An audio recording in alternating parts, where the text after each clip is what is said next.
Om Namo Bhagavate Vasudevaya. Om Namo Bhagavate Vasudevaya. Om Namo Bhagavate Vasudevaya. Om Namo Bhagavate Vasudevaya. We're reading from Srimad Bhagavatam, 2nd Canto, Chapter 9, entitled Answers by Citing the Lord's Version, Text 31.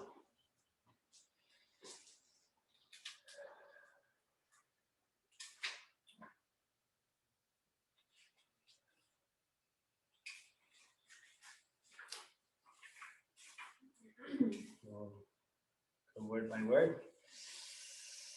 Shri Bhagavan Uvacha Jnanam Parama Guyam Me Yat Vijnana Samanvitam Sarahasyam Tad Angam Cha Grihana Gaditam Maya Shri Bhagavan Uvacha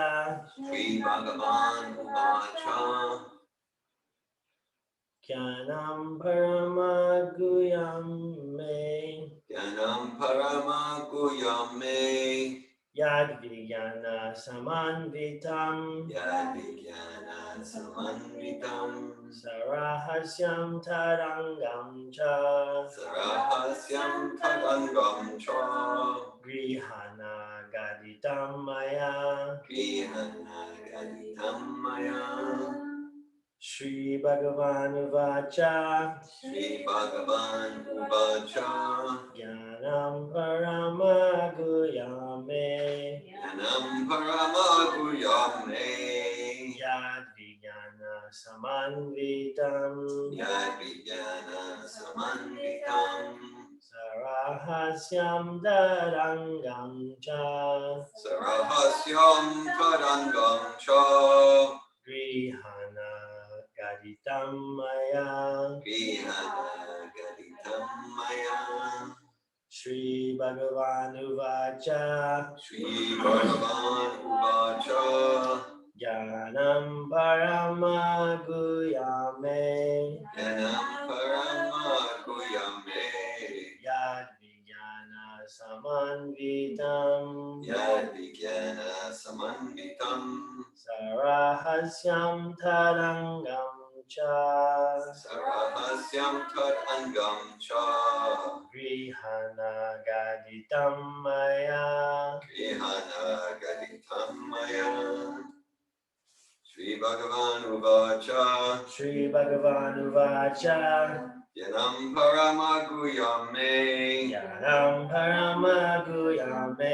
Yad Yad Vijnana Vijnana Samanvitam Samanvitam Sarahasyam Tad Angam Cha Grihana Gaditam Maya. Anyone online?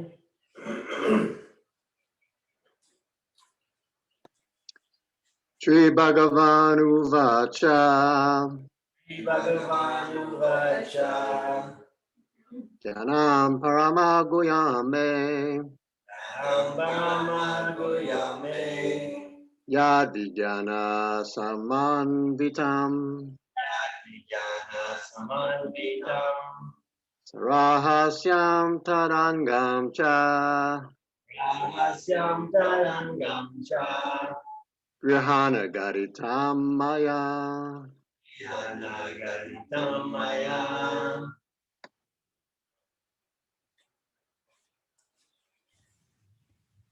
Shri Bhagavan Uvacha Bhagavan Uvacha. Yanam Paramakuyame Parampara Guyame. Yad Vijnana Samanvitam Vijnana samanvitam. Sarahasyam Tadangam Cha Rahasyam Tarangam Cha Grihana Gaditam Maya. Vihana Garitam Garitam maya. Shri Bhagavan Uvacha. Sri Bhagavan Uvacha. The personality of Godhead said, Personality of Godhead said, Jnanam, knowledge acquired, knowledge acquired, Parama, Parama, extremely, extremely, Guyam, Guyam, confidential, confidential, may, may, of me, of me, Yat, Yat, which is which is Vijnana, Vijnana, realization, realization, Samanvitam, Samanvitam, coordinated, Sarahasyam, Sarahasyam, with devotional service, with devotional service, Tat, Tat, of that, of that, Angam Cha, Angam Cha, necessary paraphernalia, necessary paraphernalia, Grihana, Grihana, just try to take up, just try to take up, Gaditam, Gaditam, explained, explained, Maya, Maya, by me. by me. Translation. The personality of Godhead said, knowledge about me, as described in the scriptures, is very confidential, and it has to be realized in conjunction with devotional service. The necessary paraphernalia for that process is being explained by me. You may take it up carefully. Purport by His Divine Grace, A.C. Bhaktivedanta Swami Prabhupada.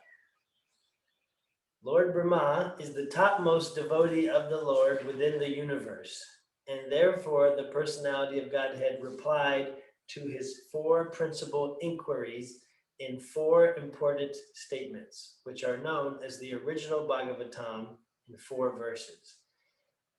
These were Brahma's questions. 1. What are the forms of the Lord both in matter and in transcendence? 2. How are the different energies of the Lord working? 3. How does the Lord play with his different energies?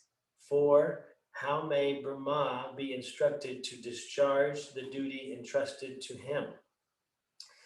The prelude to the answers is this verse under discussion, wherein the Lord informs Brahma that knowledge of him, the supreme absolute truth, as it is stated in the revealed scriptures, is very subtle and cannot be understood unless one is self-realized by the grace of the Lord. The Lord says that Brahma may take the answers as he explains them. This means that transcendental knowledge of the absolute supreme being can be known if it is made known by the Lord himself, by the mental speculation of the greatest mundane thinkers.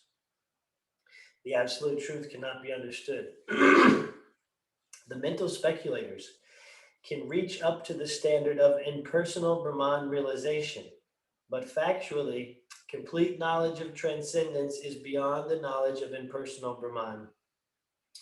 Thus, it is called the supreme confidential wisdom. Out of many liberated souls, someone may be qualified to know the personality of Godhead. Out of many liberated souls, someone may be qualified to know the personality of Godhead. In the Bhagavad Gita, it is also said by the Lord himself that out of many hundreds of thousands of people, one may try for perfection in human life. And out of many liberated souls, one may know him as he is. Therefore, the knowledge of the personality of Godhead may be attained by devotional service only. Rahasyam means devotional service. Lord Krishna instructed Arjuna in the Bhagavad Gita because he found Arjuna to be a devotee and friend. Without such qualifications, one cannot enter into the mystery of the Bhagavad Gita. Therefore, one cannot understand the personality of Godhead unless one becomes a devotee and discharges devotional service. The mystery is love of Godhead. Therein lies the main qualification for knowing the mystery of the personality of Godhead. And to attain the stage of transcendental love of Godhead, regulative principles of devotional service must be followed. The regulative principles are called Vidhi Bhakti, or the devotional service of the Lord, and they can be practiced by a neophyte with his present senses. Such regulative principles are mainly based on hearing and chanting of the glories of the Lord. And such hearing and chanting of the glories of the Lord can be made possible in the association of devotees only. Lord Chaitanya therefore recommended 5 main principles for attaining perfection in the devotional service of the Lord. The first is association with the devotees, hearing. Second is chanting the glories of the Lord. Third, hearing Srimad Bhagavatam from the pure devotee. Fourth, residing in a holy place connected with the Lord. And fifth, worshiping the deity of the Lord with devotion. Such rules and regulations are parts of devotional service. So as requested by Lord Brahma, the personality of Godhead will explain all about the 4 questions put forward by Brahma and others also, which are parts and parcels of the same questions. Om Jnana Gnananjana Shalakaya Chakshurunmilitam Yena Tasmai Shri Gurave Namaha. Namo Vishnu Padaya Krishna Prasthaya Bhutale Srimati Bhaktivedanta Swami Namani Namaste Saraswati Devi Namo Prachanami Vishesha Sumivadi Paschatya Desatarni Jai Shri Krishna Chaitanya Prabhu Nityananda Shri Advaita Gadadhara Shri Vasadi Gaura Bhaktivedanta Hare Krishna Krishna Krishna Hare Hare Hare Rama Rama Rama Hare Hare. So we have the Lord, Supreme Personality of Godhead, speaking, actually Vishnu, the Vishnu form at this time, right? Speaking to Lord Brahma. Lord Brahma has asked his questions, and like Prabhupada says, this is the preliminary before the responses to those questions, which make up the original Bhagavatam, the 4 seed verses of the Bhagavatam. So I think Dear Govinda mentions sometimes about 5 years ago, the seed verses, we did like a... Yeah, you organized the course on the seed verses. We did a seed verse. I just heard from Dear Govinda that, oh, there's these seed verses in the Bhagavad Gita and the Srimad Bhagavatam. There's 4 seed verses of each one. I said, well, I want to hear about those. And let's do like a study group about it. And so there's maybe like a early online version in a way. I think we were on Skype. I think it was Skype those days. We were meeting on Skype, and we had the live class, and then some people only listened to the recording. We each submitted our questions. We read the verse, and then we submitted at least one question, and then we gave our own response to the question. What our own inner knowing is, and then we responded to each other's questions. And yeah, I remember it was very enlivening, and I imagine it was also challenging for you, because I remember there was at least one participant who didn't really have any connection with Krishna consciousness. I just kind of, you know, invited him in, and I don't think he really knew what he was getting into necessarily. And he was challenging, but it brought up some nice discussions. And so, if those recordings are still around, I imagine they're very, They do exist. yeah, Yes, they do. the nectarian recordings. So, yeah, so these, Prabhupada calls it the original Bhagavatam. So that's the next verses are the 4C verses. And so this is the kind of transition from Brahma asking his questions, and the personality of Godhead is preparing. He's preparing to give these seed verses, and he's letting Brahma know the process for how to understand this knowledge that he's about to give. He's preparing his disciple. Right now, Lord Brahma is the disciple of Krishna, of Vishnu in this form. He's surrendered to him as a disciple. Krishna is the guru, and Brahma is the disciple. So he's preparing Brahma to receive this knowledge, and he's saying that it's very confidential. And Prabhupada uses the word mystery. It's mystery here, to enter into the mystery of the Bhagavad Gita. So it's very fantastic language, and it's very attractive and appealing, And so you enter into the mystery, So mystery is something that could just be very difficult to understand. It also can mean something that's impossible to understand, and that there is no there is no answer. Unresolved mystery, unexplained mystery. There can be mysteries like that where it's impossible to understand. And Prabhupada is saying that this is impossible actually to understand if just on our own means of understanding. The greatest of the mundane thinkers, the absolute truth cannot be understood. The mental speculators can reach up to the standard of impersonal Brahman realization. But factually, complete knowledge of transcendence is beyond the knowledge of impersonal Brahman. So this is a mystery. The mystery of Bhagavad Gita actually is impossible to understand by our own faculties, by our own mental speculation, left to our own devices.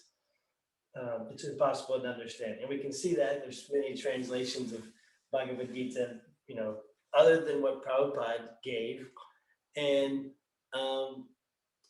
if we look at it through Prabhupada's lenses, they don't understand it.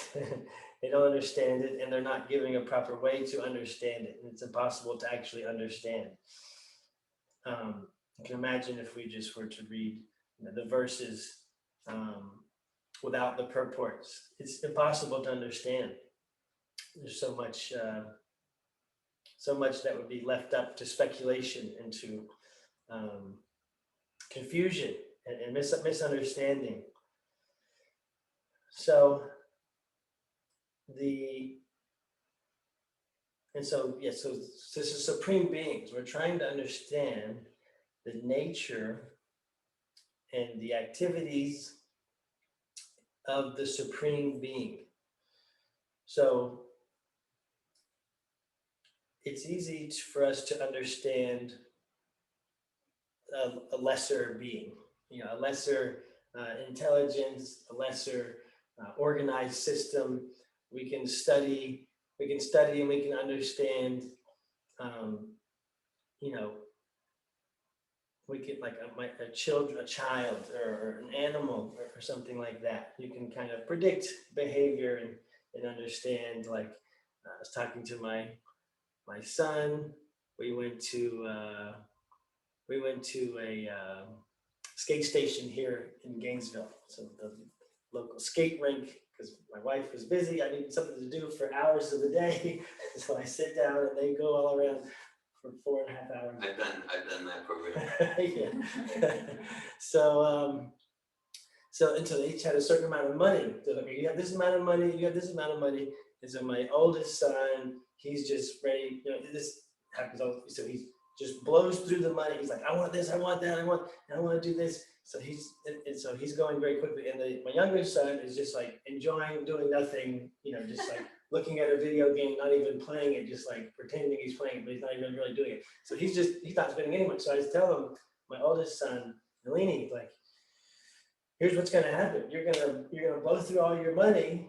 You're gonna spend all the money really fast, and then Subal, your younger brother, he's still gonna have money left over, and you're gonna be upset, and you're gonna try to take his money, but you're not gonna be able to do it. So I know. So he knows. He says, I know that. That's fine. And then so that exactly plays out. That he blows through all his money very quickly, and then because that's his nature, his personality, and I didn't understand his qualities, and then he tried to take his brother's money. No, you can't take your brother's money. We already talked about this. So we can, understand and predict, behavior and knowledge from someone, that's kind of lesser. Not that my son is so much lesser, but just it's a certain stage of evolution. I'm sure someone could do that with me also.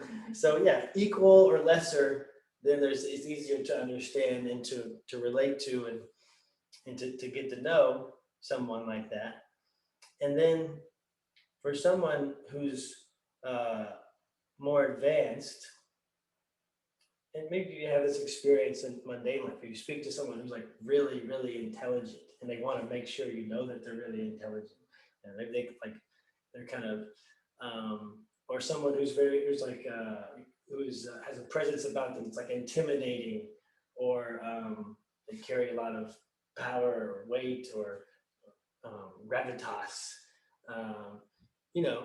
It can be hard to understand what they're saying. Like, what are they really saying? Are they saying something behind their words? Or someone with a very powerful mind and intelligence and like way of being. It's harder to really understand or to get to know someone like that. Maybe there's intimidation and things like that. So this is the supreme person, the supreme being.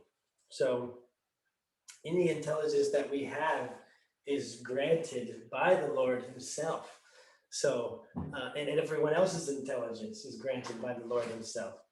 So to try to understand Krishna, to try to understand God, it's basically impossible. There's no way to predict or to understand. Okay, this is how he acts in this situation, so this is how he acts in this other situation, and I can guess that he's probably thinking like this.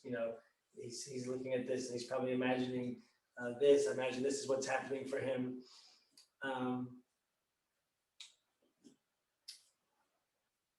So the only way,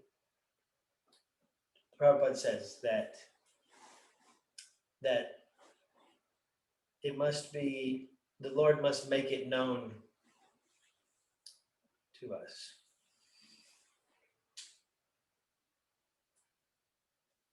The means that transcendental knowledge of the absolute supreme being can be known is if it is made known by the Lord himself. So the Lord God gives us the knowledge by which we can come to him according to our surrender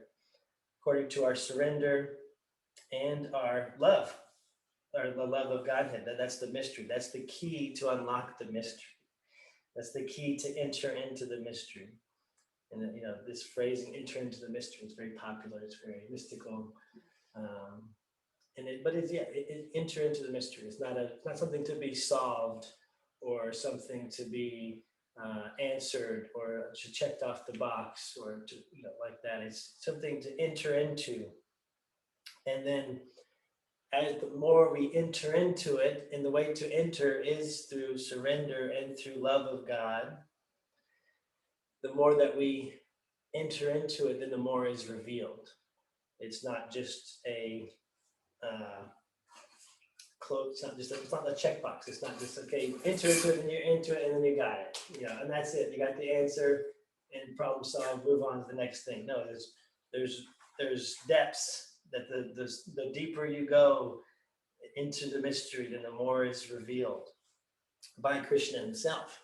Krishna is another language Prabhupada says. It's one who's self-realized by the grace of the Lord. It's this knowledge, as is stated in the revealed scriptures, is very subtle and cannot be understood unless one is self-realized by the grace of the Lord. So we like to do self-realization work, Sattva, and like we're doing it. We're doing the work, and we're going through these processes, and we're receiving coaching, and we're working on ourselves. But actually, the self-realization only comes by the grace of the Lord, so that it's not our work. In a certain stage, it's probably healthy for us to think, oh yeah, I'm doing this work and I'm getting results. It's like there's some passion there, it's rising up the modes, up to sattva and transcendence. And at some point, it's like, yeah, I'm really, I'm not the doer. I'm not doing anything, any self-realization, because even to understand the self, even to understand the soul. So if we're talking about, to understand the supreme being, then we can only understand unless Krishna allows us to understand, unless he allows us to enter into the mystery, unless he grants us the knowledge by which we can come to him, unless he makes it known to us. That's the only way we can understand. When you make something known, it's very clear. It's like, let me make it known. Let me make it known here today. To make it known means that you make it obvious, you put it out there. So only when Krishna makes it obvious, really puts it out plainly for us, can we understand. So to understand Krishna himself, it's impossible upon our own speculation. And so likewise, the self is a part and parcel of Krishna, or an individual spark of the supreme fire, that is Krishna. And we're just an individual spark, but we have the same quality. So it's the same process of understanding that to really be self-realized, to understand the nature of the self, then it's the same process that the Lord God, Krishna, grants us that wisdom to understand the self, grants us the knowledge. So to enter into the mystery, it can be kind of perplexing. It's kind of a quandary, or seemingly a paradox to understand more. Usually if we want to surrender to something, or we want to put our trust and faith into something, we want to make a decision, then we want to get knowledge about it first. We want to research about it first, and then we decide if we want to put our trust and faith in that situation, thing, or person, and then we can surrender. I want the knowledge first. I want to do my research. I want to hear reviews. I want to hear other people's experience. I want to, read the book about it first, and then I decide if I want to surrender. But the process is to understand Krishna is that to the extent that we surrender unto him, then he gives the knowledge. So it can be kind of painful, or kind of scary. It can be scary to think, okay, to really go into this mystery, of the Bhagavad Gita, into understanding Krishna, into understanding the supreme absolute truth, I need to surrender. But to surrender, I want to understand. I want to know first. So this is the process, and we can do research on the front end. That's what Prabhupada's giving, these books that we can read, And he asked just at least theoretically accept that it's true. So we don't necessarily like, it's kind of it's a way to do the research. It's a way to do the practice, to do the study, to get a little bit of knowledge first before we surrender completely with our heart and soul.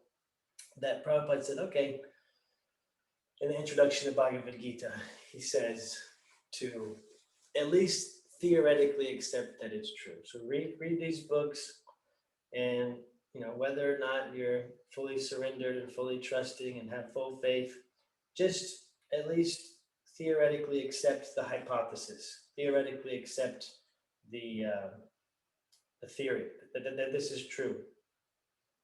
And if coming from that place, that's a step in the right direction. That's a step into the mystery of the Bhagavad Gita and Krishna consciousness. So, and I could see this in myself that maybe earlier on in Krishna consciousness. So I just that's how the process has gone for me. So I started, associating with the devotees maybe intimately. I'd say probably 2011, and then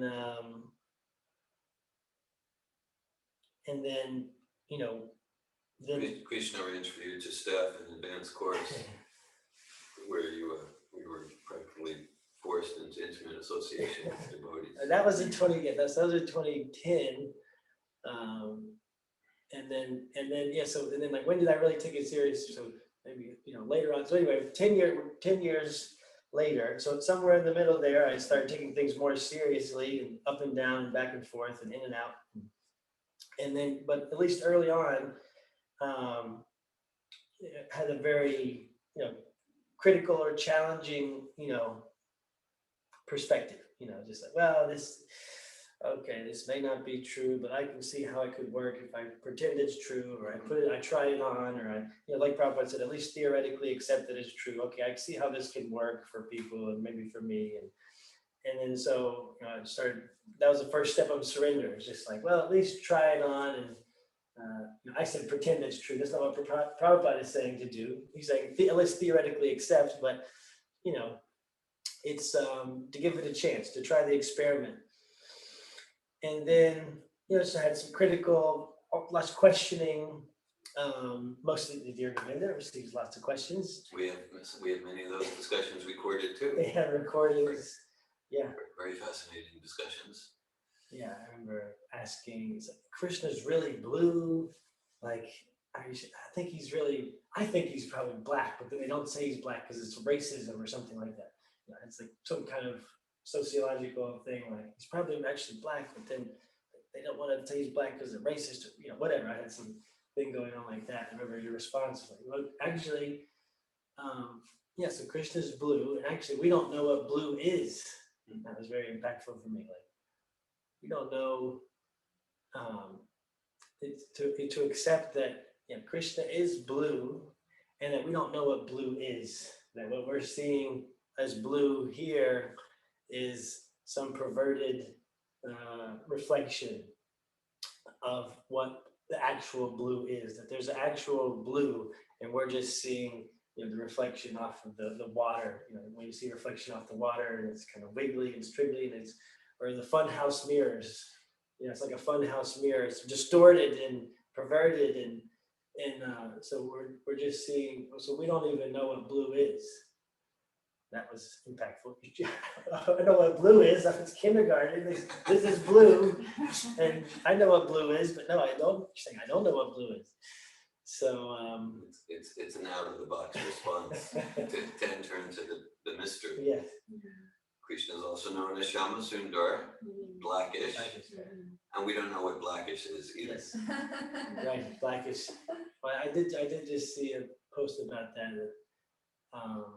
Because Prabhupada describes blackish, bluish, blackish, like a monsoon cloud, like a fresh monsoon cloud. And we don't really have those here. But then some devotee went to India and saw a monsoon cloud. It was like, now I get it. But still, we're not seeing the full, but still there's more indication in the holy places we can understand. Later in the purport, Prabhupada described Lord Chaitanya recommending 5 main principles for attaining perfection in devotional service to the Lord. And one of them is to, residing in the holy places, that there's holy places that are directly connected with the Lord because the Lord actually had displayed his pastimes there. So those places we can get more indication, more understanding closer to those places that are directly connected to the Lord. So early on, I had a more challenging spirit and questioning, and kind of any question that come to mind, I need to hear a response. I need to hear an answer. I need to know. If I'm not satisfied, I'm pushing more. That's not satisfying my intelligence, and that can be healthy at the same time. And now I find myself, I barely even ask. I don't really have many questions.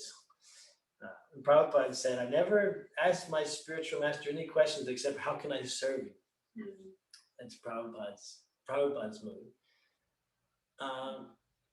And sometimes Prabhupada will say, Prabhupada answers so many questions in his letters and things, and sometime in his letter he says, like, at least one letter I remember that he's telling him to stuff like, all these answers are in my books. Like, you should be able to answer these questions yourself. Or, you don't need to. The guru is not like like a machine. not a search engine. We have Google. We have Google now. The guru, the spiritual master, is not a search engine. That you need to always come. Read my books, and then in this process, things will be revealed. So I can esteem myself a little bit more, a little progress in that way. That I don't.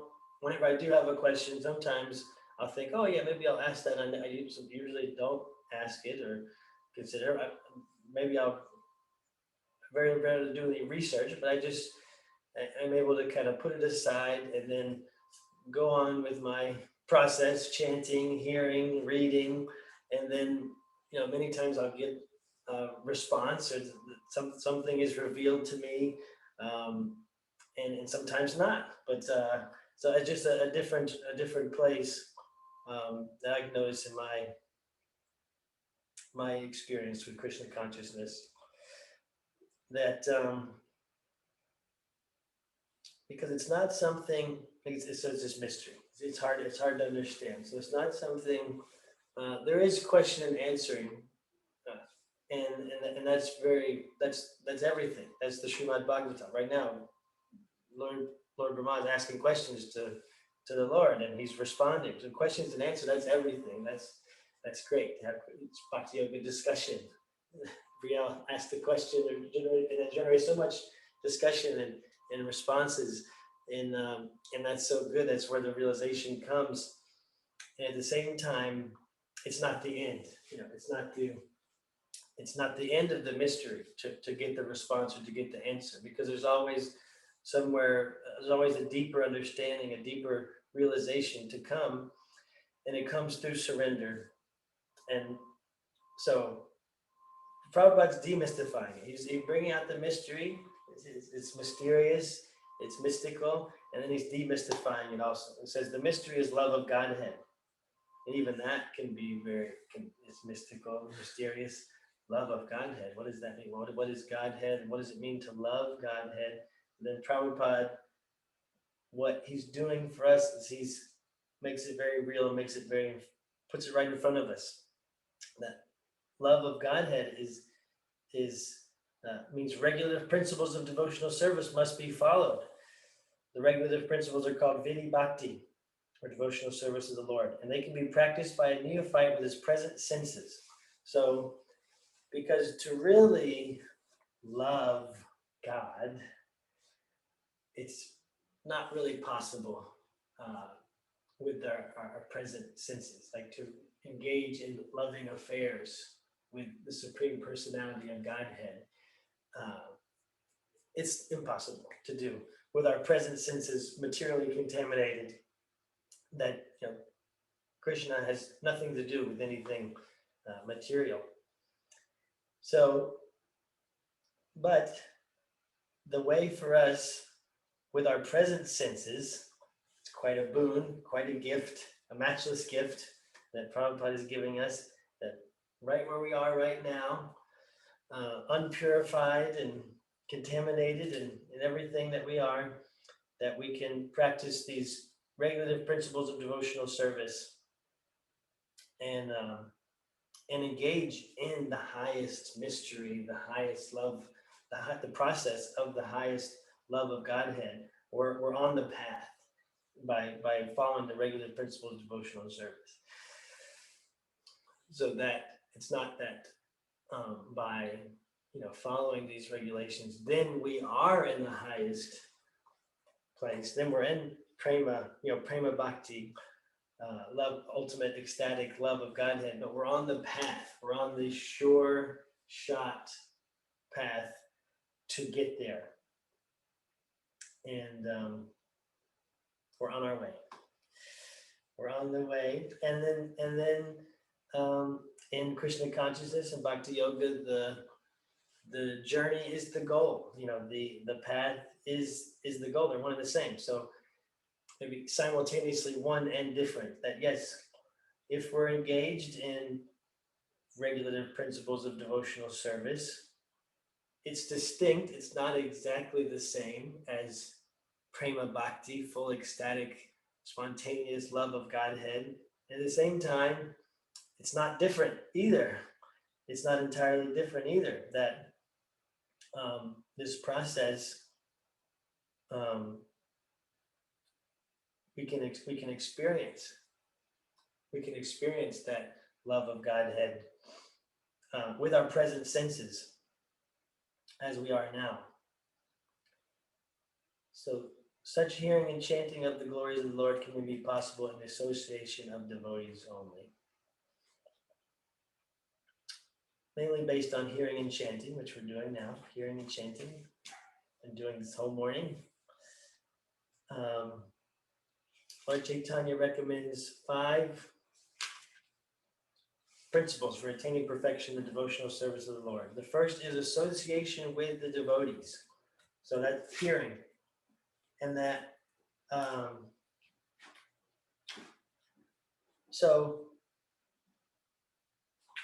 just hearing, just reading Prabhupada's books is association with devotees. Just reading, because we're hearing Prabhupada, we're hearing from Prabhupada when we're reading Prabhupada's books, and all the devotees are there. The whole disciplic succession, the whole Parampara, Krishna himself, Prabhupada and his spiritual masters, and the previous acharyas and the 6 Goswamis, that they're all here whenever we're reading Prabhupada's books. So just by reading Prabhupada's books, we're associating with devotees, and we're hearing. And when we hear from someone who's purely representing Prabhupada, then we're also hearing from all the devotees, the whole Parampara. Second is chanting the glories of the Lord. Chanting the glories of the Lord can be kirtan.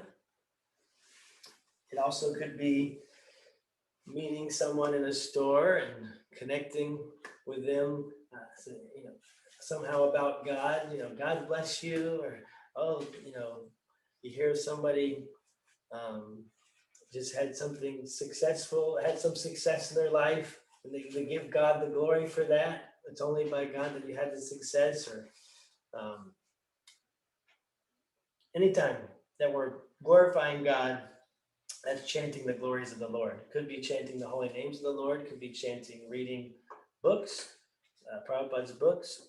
It could just be glorifying the Lord in our conversations and interactions. Third, hearing Srimad Bhagavatam for the pure devotee. So we're doing that now from Srila Prabhupada, hearing Srimad Bhagavatam for the pure devotee. Fourth, residing in a holy place connected with the Lord. So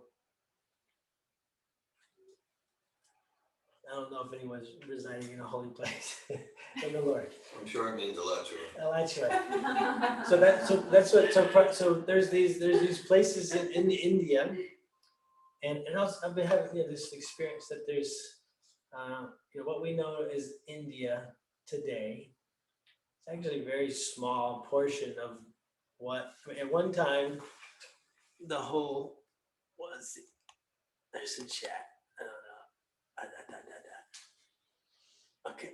Oh, and Anandini was in that seed versus class. Yes, she was. And she remembers and she still listens to the recording sometimes. So that's a what do you call it? That's a review right there, positive review. So one time the whole world was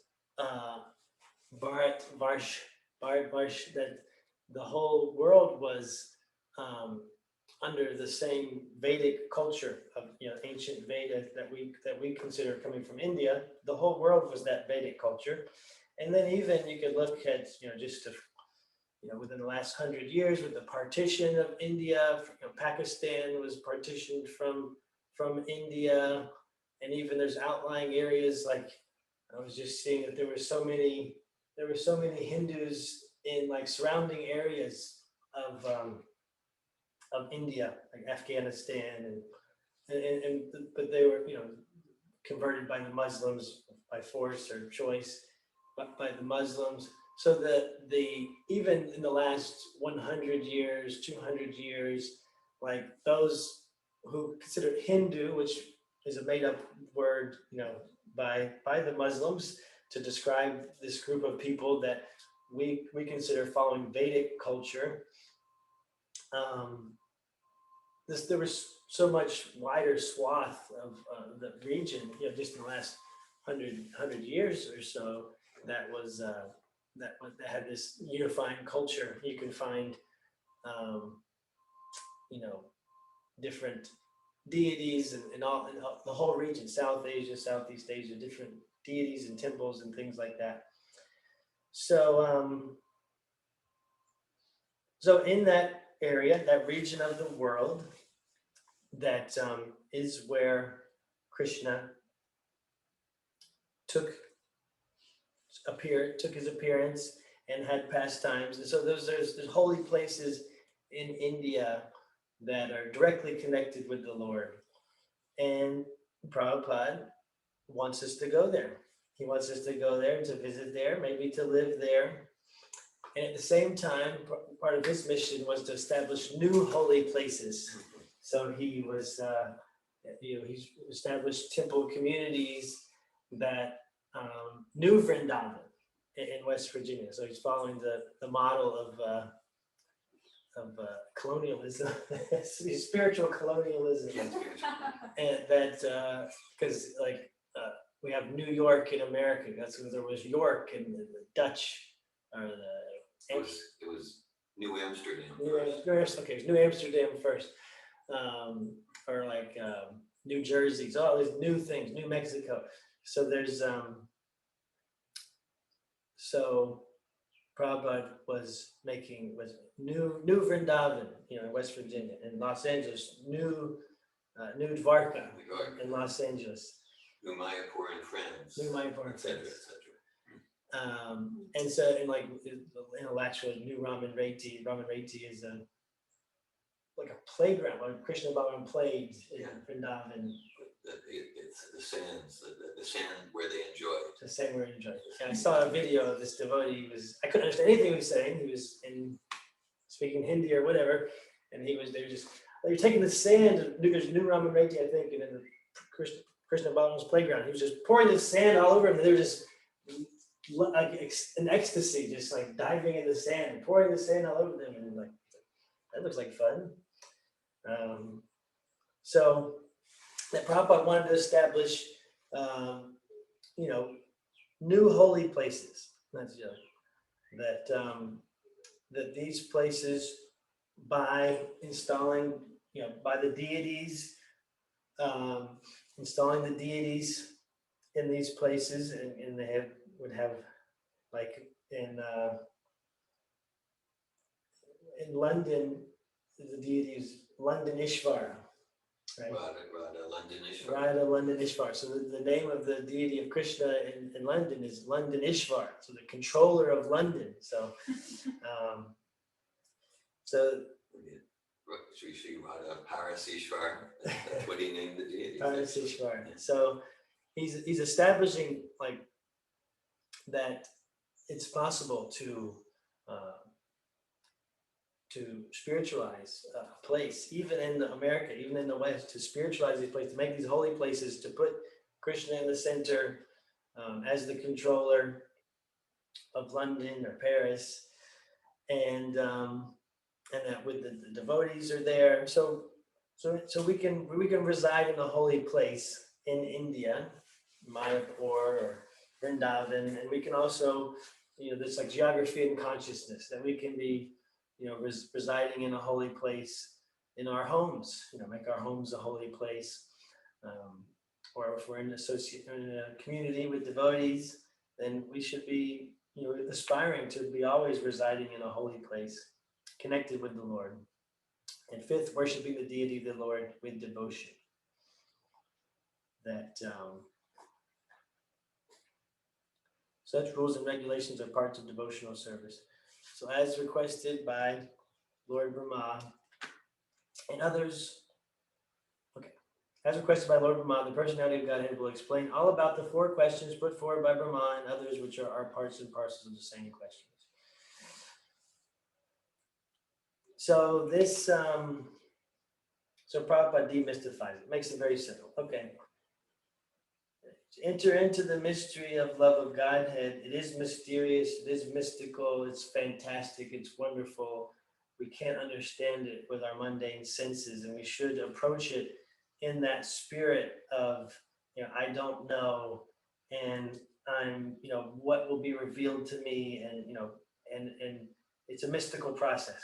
And at the same time, Prabhupada makes it very simple. That read his books, chant Hare Krishna, share about Krishna wherever you go, and always be glorifying the Lord, and seek to make the place where you live a holy place, and you keep a deity of the Lord, and the deity Prabhupada's Murti is as good as the deity of the Lord, as a pure devotee of the Lord.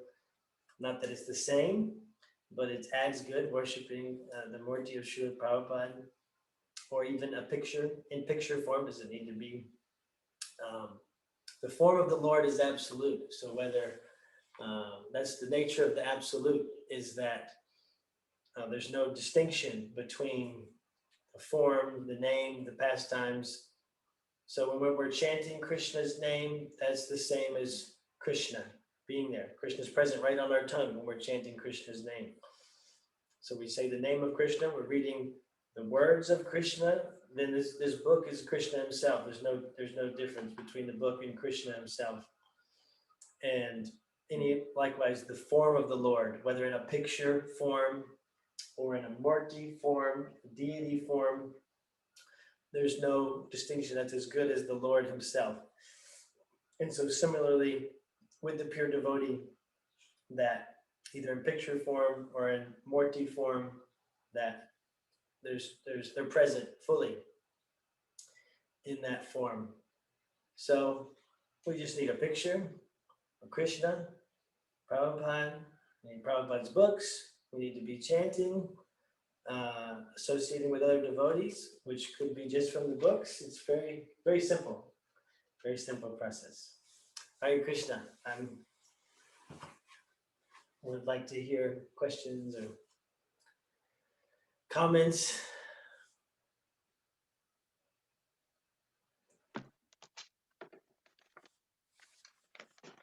Lynn?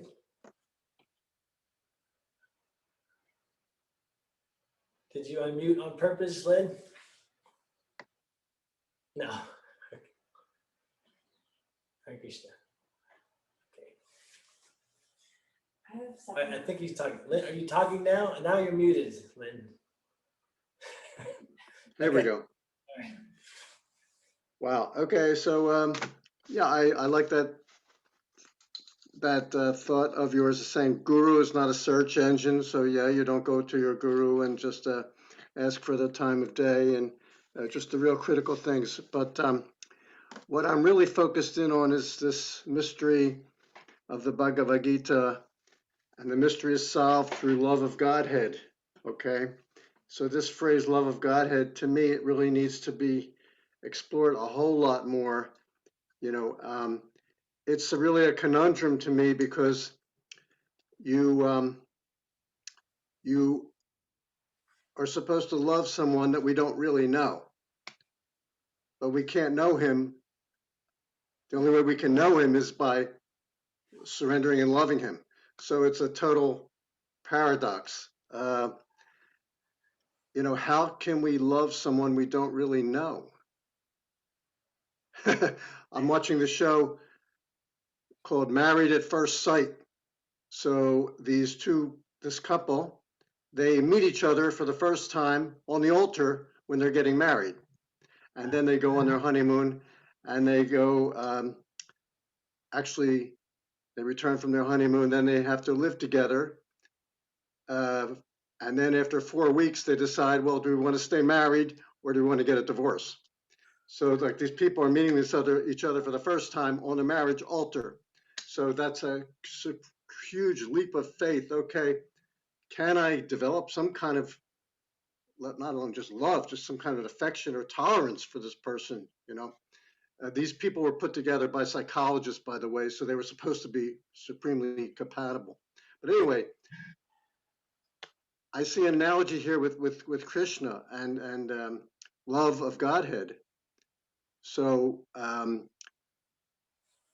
by doing devotional service, Krishna will decide, okay, I'm going to give you some of my mercy and show you who I really am. But first, you really have to love me. Even though you don't know who I am, you got to love me first. So that's the conundrum in my mind. And I think you kind of alluded to that kind of idea in there in your talk, Parampara. But maybe, yeah, that's my struggle is how do I love someone I don't know and there's no way of knowing. Right. Yet I'm supposed to love this person. How's that work? Right. Yeah, so it's a paradox to yeah, how can I, yeah, Prabhupada even says, how can you love someone if you don't understand them?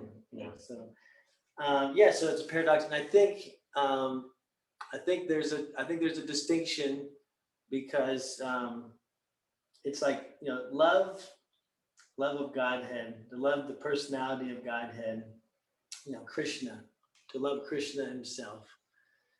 Then it's like, you know, we need to understand, to fully understand Krishna, we need to love and surrender to him. And then it's revealed, you know, then our love is awakened, you know, through that process. But then it's like, well, I want to understand first. It's like they happen at the same, it's like they kind of, it says it's conjunction, so coordinated. So it's like a coordinated effort. And the word-to-word translation, I like just reading that. You know, the personality of Godhead said, you know, knowledge acquired, extremely confidential, which is realization coordinated with devotional service, necessary paraphernalia. Just try to take up the necessary paraphernalia. So Krishna is saying that this is a coordinated process. They go, and in the translation, it's in conjunction. So we need to be doing both. We need to be doing both, you know, really at the same time, that we need to be seeking to understand Krishna and the science of the Supreme Personality of Godhead through Srila Prabhupada, and we need to be surrendering with love and devotion.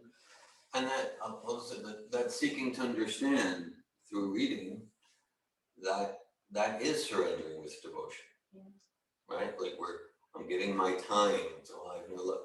But like there's many things we're doing. So this is an aspect of surrender. That, okay, I'm going to seek to understand. I have doubts, and it's an aspect of surrender. And there's a verse Prabhupada quotes from Chaitanya Charitamrita. Nitya Siddha Krishna Prema Sajja Kabanoy Shravanadi Shuddhachite Karye Udai. The love of Krishna is eternally situated in the hearts of all living entities. It's not something to be gotten from some external source. And it's awakened through hearing and chanting.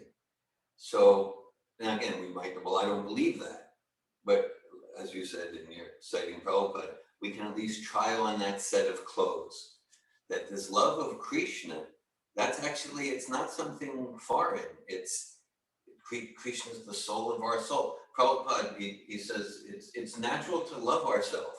Sometimes we're in devotional circles, oh, that's egotism, self-love, self-esteem. Prabhupada says it's natural to love ourselves. Why? And he gives the example, because, well, we love our body. We love our body. Why? Because the soul's inside. And if the soul's gone, then we want to bury the body or burn it. Okay, and it's natural to love ourselves, the soul. Why? Because the ultimate lovable object is Krishna, and Krishna is the soul of our soul. And so, okay, so love of Krishna is it is natural, and so it's an unfolding, it's an awakening process. It's cleansing the covering of dirt, and so just to give ourselves to this sort of discussion, we have some drop of love there. There's some, that original love is being manifested. Well, it's a very interesting example you gave. I'm not up on TV shows, but whatever it is. Okay, so the first time they made it on was the wedding day. So that can be, that's bizarre. That's unethical like that. Of course, in most places of the world, that's the way it worked until 150 years ago, right? No, really. I mean, certainly 500. I don't know if you're familiar with Fiddler on the Roof. Fiddler, anyone? Okay. The first time I met you was on our wedding day. Okay. And so that's the way they came together. And then Tevye asks Goldie, Tevye asks Goldie, do you love me? Do you love me? Like that. And then she answers, for 25 years, I've washed your clothes. What are you asking me? Leave me alone. Yeah, you have. But do you love me? For 25 years, I've cleaned your house. I've cooked your food. Like, don't ask me these questions. Yeah, you have. But do you love me? Like that. So then finally she surrenders. Okay, yes, I love you. Like that. Oh, okay. So it's the same principle. It's the same principle that through service. Now, of course, the first time they met was on the wedding day, which means that they trusted authority. They trusted the authority of parents, elders in the village. So we say, oh, that's primitive, that's backwards. The modern day system is obviously so much better. Okay, that could be a whole discussion. All right, so, but the idea is, okay, the first time we met, okay, like that, they got married. That's the way the world worked in most places. And then they served each other. They would work hard and like that. And then love developed. Okay. So similarly, Adal Shradata Tasadu, so just like the first time we met on our wedding day, it means they had some faith in their elder, they had some faith in their parents, in the matchmaker, in Yenta, the matchmaker of the village. They had some trust. So similarly, we have some trust in the elders. Okay. Well, here's a person in my life. Maybe it's my coach, maybe a person took it, and they're reading these books by Bhaktivedanta Swami. Okay, I don't know. Seemed pretty weird to me, but okay, well, I have enough trust, enough respect. All right, let me come to a program. Let me read a book, Beyond Birth and Death. So it starts with trust, faith, and that is service. And then we said, oh, okay, yeah, all right, let me help to help to serve Prashad. Let me ask some questions, and then the love, the natural love that's there is awakened. So Prabhupada stresses like it's not an artificial thing. It's not an artificial. That love is within our hearts, and it's an awakening process, or it's a cleansing process, an uncovering process. Hare Krishna. So then, if I understand it, then the love is there. It's just been covered up, and just kind of fake it till you make it. In other words, go through the motions, even though maybe you're not feeling the love, but do devotional service anyway, and then the love will grow, if that makes sense. Yeah, personally, I'm not resonating with fake it till you make it. Okay. I'm ready. It's sadhana bhakti. Like we might not be feeling the love at the same time.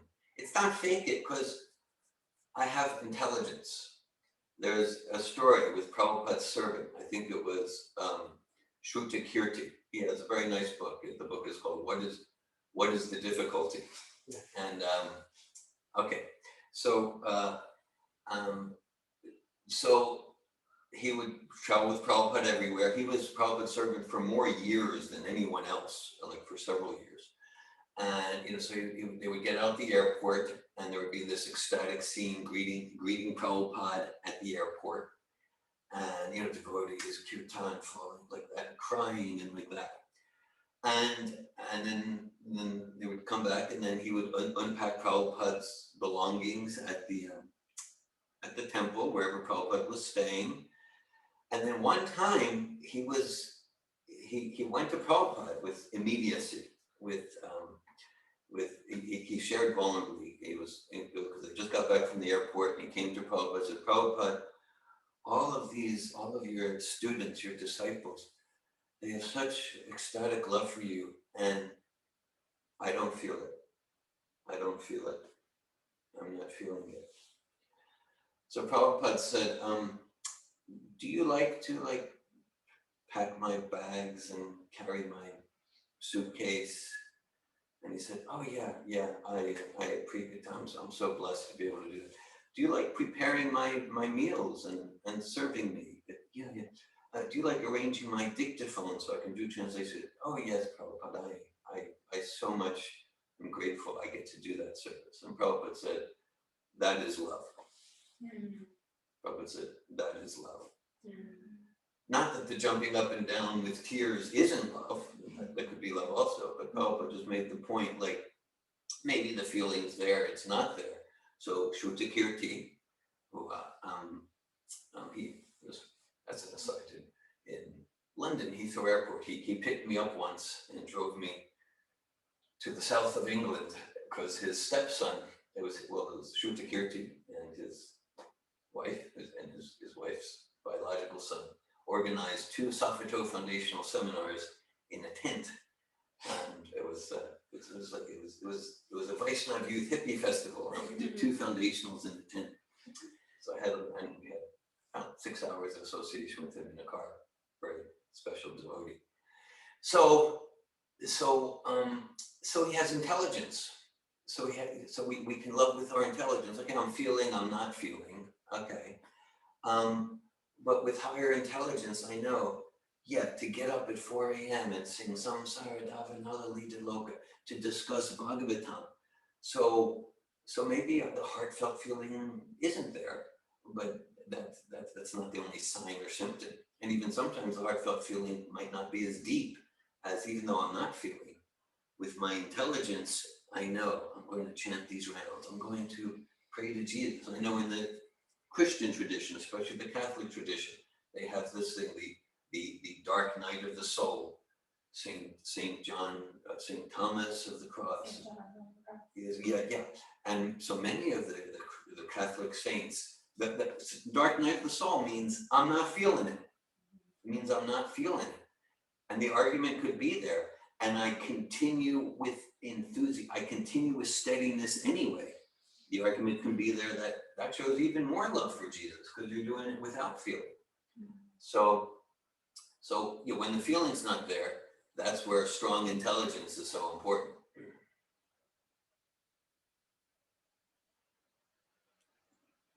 Yeah, I think another maybe distinction is so first of all, Prabhupada gave this process needs to be coordinated and in conjunction, and that's what Prabhupada's giving. Prabhupada's giving the perfect, coordinated effort to do this process, to the way to surrender, like Govinda said, to read books, to wake up in the morning, to chant. That's like a way of surrender, and then the knowledge at the same time and understanding, together that by following Prabhupada, then we're perfectly following this coordinated, effort for this realization. And then another distinction perhaps is and you can correct me if I'm wrong, but I'm thinking that, that when we're speaking about entering into like loving affairs with the Supreme Personality of Godhead, Krishna himself, then it's like, and what's our, relationship with Krishna, and like that will be revealed, and we need to, surrender and like that. And at the same time, through Lord Chaitanya, we have Krishna readily available in the form of the holy name, the Hare Krishna Maha Mantra. That takes no surrender or knowledge, or nothing is needed. That is the special gift of in this Kali Yuga, when it's so hard to have the knowledge to understand Krishna, and it's so hard to have the surrender to come to the knowledge to understand Krishna, that Lord Chaitanya is freely distributing love of Godhead through the holy names of the Hare Krishna Maha Mantra, and that basically it requires nothing. We don't need to understand anything. We don't need to have any faith. We don't need to have anything. We're just, kirtan, Hare Krishna Maha Mantra kirtan is just so naturally attractive, and it's like nothing is required to get there. I see Damayanti had her hand raised, and maybe Casey, I don't know. Hi, yeah. Hare Krishna, thank you for the class. I love this topic. And I was just like meditating on like what it's like to be devotional despite not feeling it. And I was like thinking there's a good parallel with parenting when we have really young children, like, or when they're newborns. They're screaming their heads off, and it's like most mothers and fathers, most caregivers are compelled to go straight to the baby and take care of it, even if they're in the middle of sleep, even if they've already been woken up 5 times, and they're just what I'm thinking. And then I'm thinking about that and like how it's like wrestling, like you're wrestling with love and frustration with this one being, these children that are demanding so much for example, in the metaphor of parenting, there's so much demand, and there's like this love-hate relationship, and then I was thinking about how this isn't like something you have to do. Like if you have a baby, you don't even have to raise it, but you could walk away, because it's, you could just sit on the sidelines and let everybody else do it and not wrestle with those difficult things of raising another soul. But if one is aware or in touch enough, they're aware that, well, it's my duty anyway, despite how hard it is. Like I know this is my service. And even though I'm wrestling with it and it's like hard, I'm going to, when we surrender to jump in and do the service, in excellence, or do the service to our best ability, it's like playing the game of life, and when I sat with that metaphor just because I guess I have that experience firsthand. And so placing that experience onto relationship with God, there's so much wrestling of like, I don't know you, but it makes sense to be devoted to you. I kind of like how it feels when I'm serving you. Well, I do like this type of service and that type of service, but right now I'm feeling resistant. But there's like, it's just good to be in the game. Like, okay, I'm in the game and I keep coming back. Like, even if I have, this down, up, and there's ups and downs in that relationship. And when I thought about that as like wrestling, like I started to think, like it's all play, or like a drama, or, like, okay, I'm playing the role that this is almost like you can detach yourself from the fact that like, yeah, I'm a conditioned soul. Like that's just what happened. Okay. And, like when you start to discover who you are, like, okay, I'm just going to play the role. Like I'm going to play in the game that Krishna designed. He designed my soul like this, or, these are the truths of the soul eternally, or this is the vehicle that I'm in, this is the conditioning I'm in. Like I'm going to choose to play in the game of life, the life that Krishna and I co-created. So those are all the things that went through my mind I wanted to share. Thanks. Thank you. analogy of parenting, and I think of that. I think I've told maybe some people that weren't parents or becoming parents or whatever that it's like, there's no way to prepare like that scenario, screaming baby in the middle of the night or whatever. There's no way to prepare for it or like to like practice or whatever.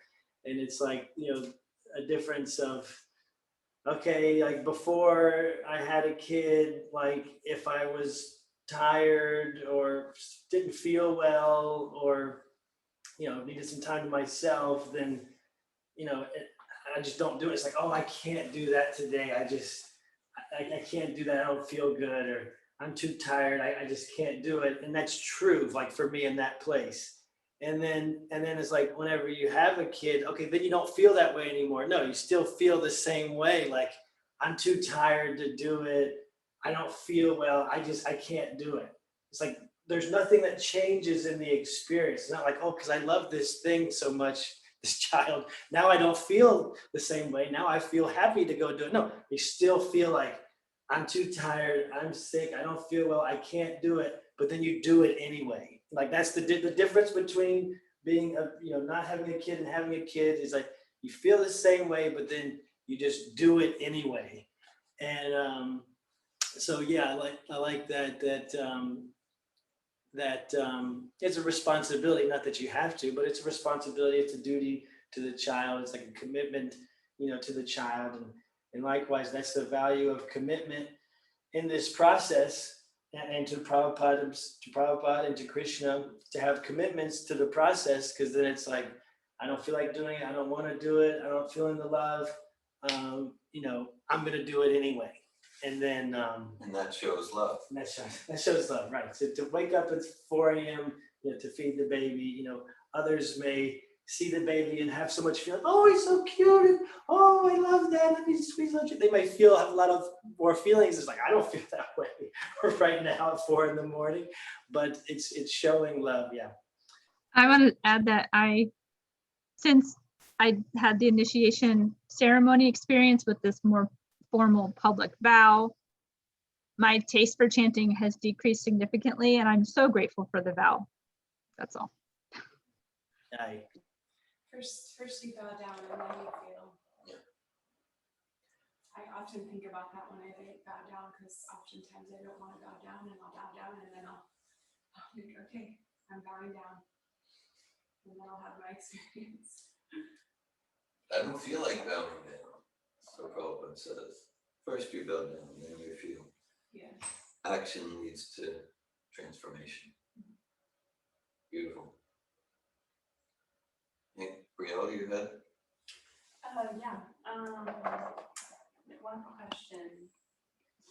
I was reading with Casey Bhagavad Gita on Sunday, and there's a question around we read the phrase dharmic principles. I'm not remembering exactly the context, but I was wondering what Prabhupada was referring to when he was saying dharmic principles.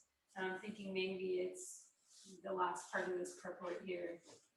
The Chaitanya recommended 5 main principles for attaining perfection in the devotional service of the Lord. So hearing, chanting, hearing the Srimad Bhagavatam from a pure devotee, etc. But I was wondering if you can clarify, if you understand what Prabhupada means when he references dharmic principles. Dharmic principles? Well, I want to see the context. Yeah. So, because here the word the principles is used, 5 main principles. So these are transcendental principles. Yeah. So these are Sanatana dharmic principles. These are the dharma of the soul. Yeah. Sometimes when Prabhupada refers to dharmic principles, he's referring to like mode of goodness. Yeah. Mode of goodness, and that can mean like, yeah, our dharma related to this body and to fulfill it responsibly. Our dharma for cleanliness, dharma as a member of a family, dharma as a member of society, dharma as someone who's ethical in business. Mm-hmm. So we refer to our temporary dharma, which supports mode of goodness principles to rise to sattva. Mhm. And then sometimes it can be, because there's temporary dharma, which we don't, if we whimsically neglect it in the name of transcendence, that's like a spiritual bypass. Mhm. And at the same time, if we're only focused on being dharmic in a material sense, Yeah. then we can feel stagnant in our spiritual life because there's no vibrant growth in transcendence. Yeah. So there's Sanatana Dharma, that's the eternal Dharma of the soul, servant of Krishna. And then there's our temporary dharmas, the subsidiary dharmas. So I'd be interested to see the context. Sometimes in Bhagavad Gita, Prabhupada refers to like the dharmic principles given by Manu. And there's 20 dharma shastras, Mhm. the laws of mankind. Mhm. So sometimes he refers to that. Mhm. Okay, thank you. Then my second question, one of these principles is residing in a holy place connected with the Lord. I'm wondering if that's like only literally, or if it's also like when two people are discussing transcendental subject matters, that like that is a holy town. Like right now, like we're in a holy town, for example. Is that also, or is he really saying like to live in a place like Vrindavan? Or Jagannath Puri or something. Yeah. Well, mostly it means the second, the essence. Yeah. There's a verse with Vidura, Maharaj Yudhishthira and Vidura. Vidura had just traveled to the holy places, and then when he saw Maharaj Yudhishthira after a long time away, Yudhishthira says, Tirti Kurvanti Tirtani, he says, you are a holy place. Mhm. Wherever you go, that's the holy place. Yeah. That's why, when Prabhupada's, when we read here holy place, it means Alachua. And Srila Prabhupada, he spoke on the campus of, he spoke on the Plaza of Americans in Gainesville. So that's a tier. And so Prabhupada, when talking about this principle, almost always he emphasizes that we can make our homes Vaikuntha. Yeah. We make our homes better than a holy place. Mhm. Because even the holy places are misused in different ways. But so we make our homes Vaikuntha. So yeah, so we make by making them a temple, like making our body a temple, then our homes become a holy place. That's the emphasis. As far as like the geography of going to Mayapur, yeah, Prabhupada liked that. The idea is, let's say we're practicing and sharing Krishna consciousness in the West, and then there's some accumulation of dust just from the society. So once every year or few, we go to the Yamuna River and we go to Vrindavan, Mayapur for a cleansing like that. Prabhupada established that, but not as like an essential foundational thing, like 60 rounds a day, read Bhagavad Gita. It was like nice at the same time, if it's not reasonably practical, then focus on the essences, make your home, make your home a temple, make your home a Vrindavan, like that's the emphasis, that's the emphasis. Yeah. And I've seen devotees, I mean, from my perception, misuse the geography part of it. Yeah, I've seen devotees their thing is like to go to India and Radhakund and find sadhus and like that, and their lives are a mess because like twice a year they need to go with their family to India to associate with the sadhus, and a lot of it is like running away from devotional service. Mhm. So it's like it's a misuse. Mhm. Yeah. Thanks for the question. Thank you.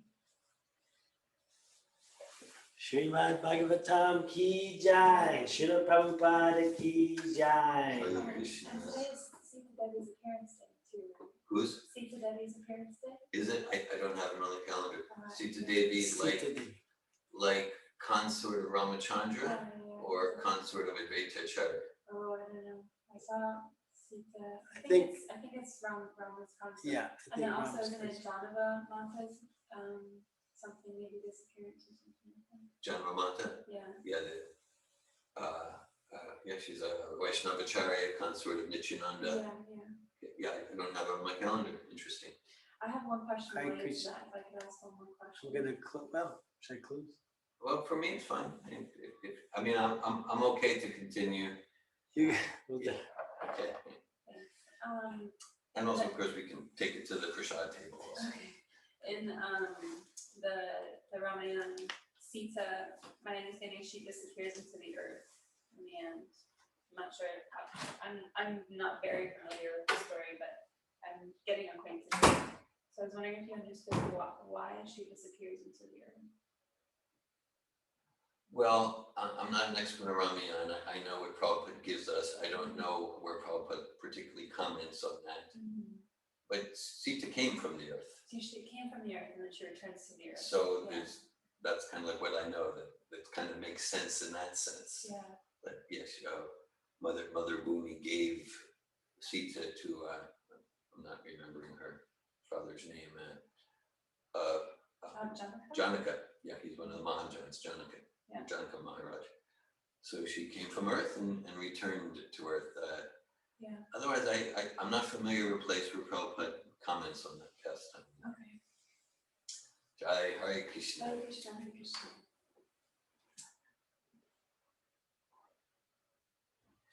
Hare Krishna, Hare Krishna, Krishna Krishna, Hare